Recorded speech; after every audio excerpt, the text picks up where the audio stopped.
Hi, it's Miss Southam here again with Chapter 3 of Kaspar, Prince of Cats by Michael Morpurgo.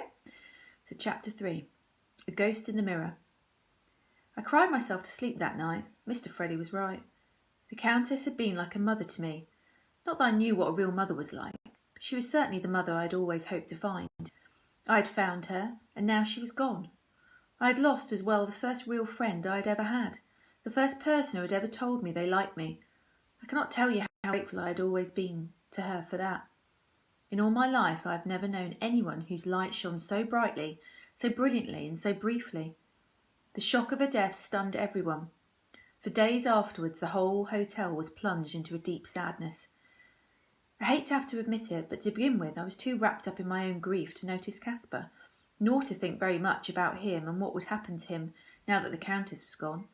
It took Mr. Freddy to jolt me out of my self-pity.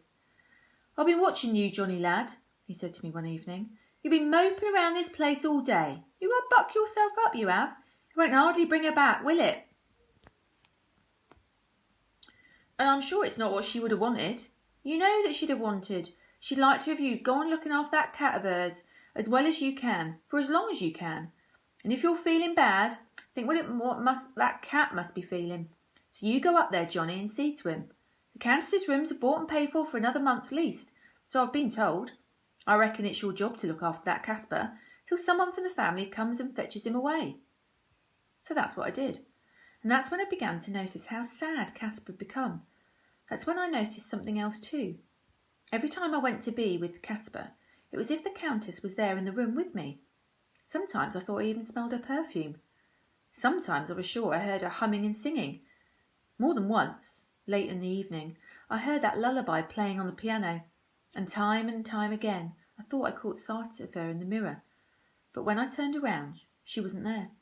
I knew she had been, though. I was certain of it.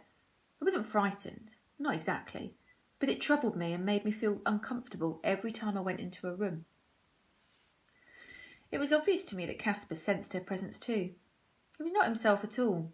He was nervous, restless, anxious. He didn't purr any more. He'd stopped washing himself, and as far as I could see, he hardly slept. He'd spent hours searching the room for the Countess, yowling piteously. He wouldn't eat, he wouldn't drink.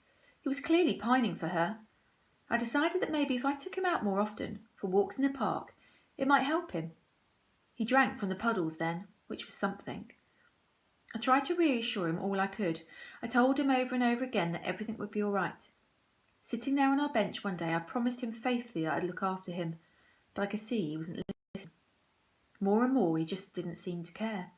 More and more he just didn't seem to want to go on living. I tried feeding him by hand, but he would only sniff at it and turn away. I tried calf's liver from the kitchen. I tried beef, best beef, finely chopped. Nothing worked. Kaspar was losing weight all the time, losing his sleekness. His coat was beginning to stare. He was already the ghost of his former self. There seemed to be nothing I could do to halt his decline. I knew if he went on like this, it could only end one way. Now I would lie awake at night, not grieving for the Countess any more, but trying desperately to think of some way of saving Kaspar's life. It was during one of these long, sleepless nights that I had an idea. It occurred to me that it was only in the Countess's rooms that I had felt her presence, that I'd caught my fleeting glimpses of her.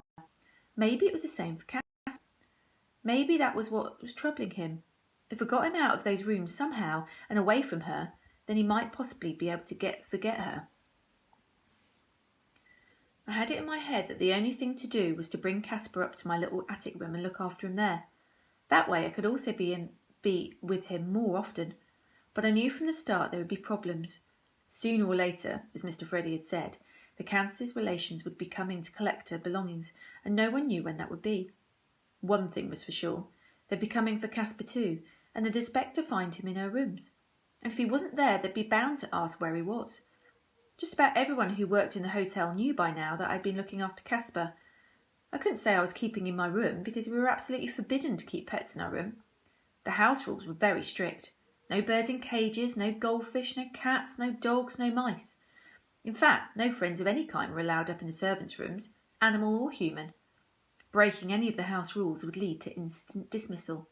Skullface never showed any mercy. I told Mr. Freddy my plans because I knew he'd understand. He said it was far too dangerous to take Kaspar up there, that I'd be out of a job on the streets just like that if Skullface ever found out about it. You don't want to risk everything for that cat, Johnny, he said. Not even for Kaspar. It was good advice. I thought about it long and hard, but in the end I knew I had no choice.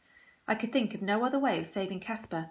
I told everyone on the servants' corridor what I was doing. There was no way I could keep a cat up there in my room and keep it a secret from them. One thing was certain. None of them would snitch on me to Skullface. We all hated her far too much.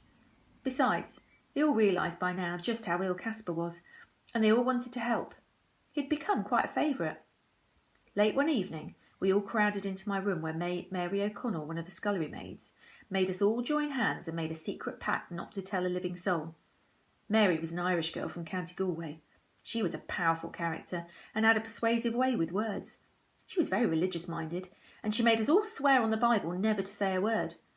Luke Tandy, a waiter in the Riverside restaurant, said he wouldn't swear on the Bible because he didn't believe in all that religious malarkey.